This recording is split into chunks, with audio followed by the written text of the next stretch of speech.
ਅਗਲੀ ਖਬਰ ਦੇ ਵੱਲ ਵਧੀਏ ਮਿੰਟੂ ਜੀ, ਤੇ ਗੱਲ ਕਰੀਏ ਬੀਬੀ ਜਗੀਰ ਕੌਰ ਦੀ। ਬੀਬੀ ਜਗੀਰ ਕੌਰ ਨੂੰ ਵੀ ਹੁਣ ਨੋਟਿਸ ਭੇਜਿਆ ਗਿਆ ਜੀ। ਹਾਂਜੀ, ਬੀਬੀ ਜਗੀਰ ਕੌਰ ਨੂੰ ਨੋਟਿਸ ਭੇਜਿਆ ਗਿਆ। ਤੁਹਾਨੂੰ ਪਤਾ ਹੀ ਹੈ ਕਿ ਜੀ। ਇਹਨਾਂ ਨੇ ਚੋਣ ਜਿਹੜੀ ਹੈ ਉਹ ਲੜੀ ਸੀਗੀ। ਉਸ ਚੋਣ ਲੜਨ ਦਾ ਵੀ ਜਿਹੜਾ ਇੱਕ ਸਾਰਾ ਘਟਨਾਕ੍ਰਮ ਸੀ, ਉਹ ਵੀ ਇਦਾਂ ਲੱਗਦਾ ਸੀਗਾ ਕਿ ਜਿੱਦਾਂ ਦੂਸਰਾ ਇਲੈਕਸ਼ਨ ਚੱਲ ਪਿਆ। ਲੋਕਾਂ ਦੀ ਇੰਨੀ ਦਿਲਚਸਪੀ ਸੀ, ਬਾਹਰ ਬੈਠੇ ਲੋਕਾਂ ਦੀ ਵੀ ਦਿਲਚਸਪੀ ਸੀ ਕਿ ਕੀ ਬਣੂਗਾ। ਤਾਂ ਉਹ ਤਾਂ ਬਣਨਾ ਸੀ ਜੋ ਬਣ ਗਿਆ, ਕਿਉਂਕਿ ਹਰਜਿੰਦਰ ਸਿੰਘ ਧਾਮੀ ਪ੍ਰਧਾਨ ਬਣ ਗਿਆ। ਤਾਂ ਹੁਣ ਉਹ ਤੋਂ ਬਾਅਦ ਕੁਝ ਚੀਜ਼ਾਂ ਜਿਹੜੀਆਂ ਨੇ ਉਹ ਚੱਲ ਰਹੀਆਂ ਨੇ ਨਾਲੋਂ ਨਾਲ। ਜੀ ਜੀ। ਇੱਕ ਨੋਟਿਸ ਇਹਨਾਂ ਨੂੰ ਦਿੱਤਾ ਗਿਆ ਵਾ।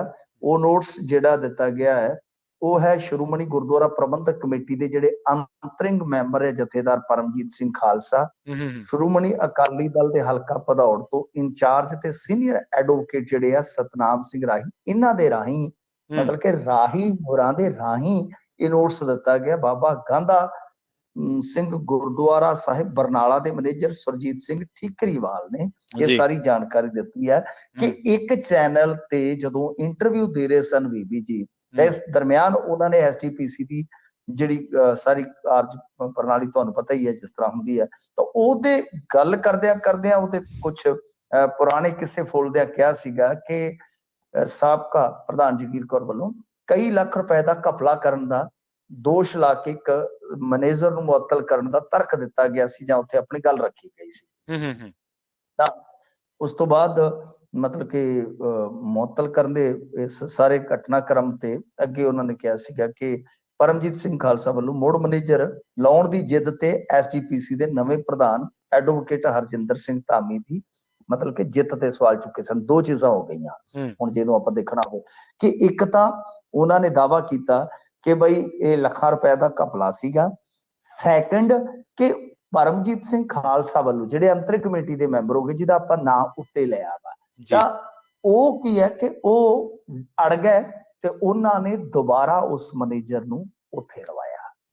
ਜਦ ਕਿ ਹੁਣ ਇਹਨਾਂ ਦਾ ਕਹਿਣਾ ਆ ਕਿ 7 ਦਿਨਾਂ ਦੇ ਅੰਦਰ ਅੰਦਰ ਜੇ ਬੀਬੀ ਜੀ ਨੇ ਮਾਫੀ ਨਾ ਮੰਗੀ ਤੇ ਫਿਰ ਉਹਨਾਂ ਤੇ ਜੋ ਕਾਰਵਾਈ ਕਾਨੂੰਨੀ ਤੌਰ ਤੇ ਹੋਣੀ ਹੈ ਤਾਂ ਉਹ ਹੋਏ ਕੇ ਰਹੇਗੀ।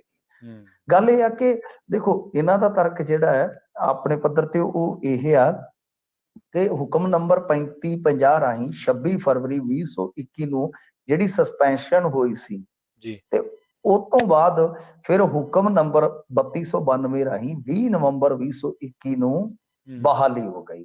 ਤੁਸੀਂ ਦੇਖੋ ਇੱਕ ਤਾਂ ਇਹਨਾਂ ਦੀ ਮੁਅੱਤਲੀ ਜਿਹੜੀ ਹੈ ਕੁਝ ਮਹੀਨਿਆਂ ਦੀ, ਦੂਸਰਾ ਇਹ ਆ ਕਿ ਇਹਦੇ ਵਿੱਚ ਉਹ ਕਹਿੰਦੇ ਨੇ ਕਿ ਬਦਨਾਮ ਕਰਨ ਵਾਸਤੇ ਬੀਬੀ ਨੇ ਖੁਦ ਹੀ ਦੋਸ਼ ਲਾਏ ਤੇ ਖੁਦ ਹੀ ਦੋਸ਼ ਮੁਕਤ ਕਰਕੇ ਬਹਾਲ ਕਰ ਦਿੱਤਾ। ਠੀਕ ਹੈ।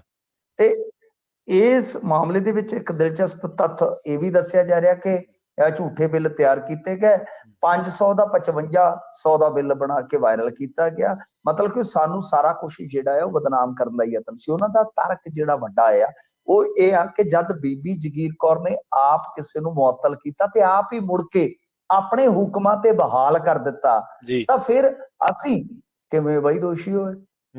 ਇਹ ਵੀ ਹੁਣ ਸੋਚਣ ਵਿਚਾਰਨ ਦਾ ਵਿਸ਼ਾ ਹੈ। ਸੋ ਪੰਥਕ ਰਾਜਨੀਤੀ ਦੇ ਵਿੱਚ ਇਹ ਨੋਟਿਸ ਜਿਹੜਾ ਖਾਸਾ ਚਰਚਾ ਦਾ ਵਿਸ਼ਾ ਹੈ, ਪਰ ਇਹ ਸਮਝਿਆ ਜਾ ਰਿਹਾ ਕਿ ਸ਼ਾਇਦ ਅਕਾਲੀ ਦਲ ਬਾਦਲ ਹੁਣ ਬੀਬੀ ਜਗੀਰ ਕੌਰ ਦੇ ਨਾਲ ਟੇਢੇ ਢੰਗ ਨਾਲ ਕਹਿ ਲਓ ਕਿ ਕਿਤੇ ਨਾ ਕਿਤੇ ਹਿਸਾਬ ਕਿਤਾਬ ਕਰਨ ਦੇ ਰੌਂ ਦੇ ਵਿੱਚ ਹੈਗਾ ਆ।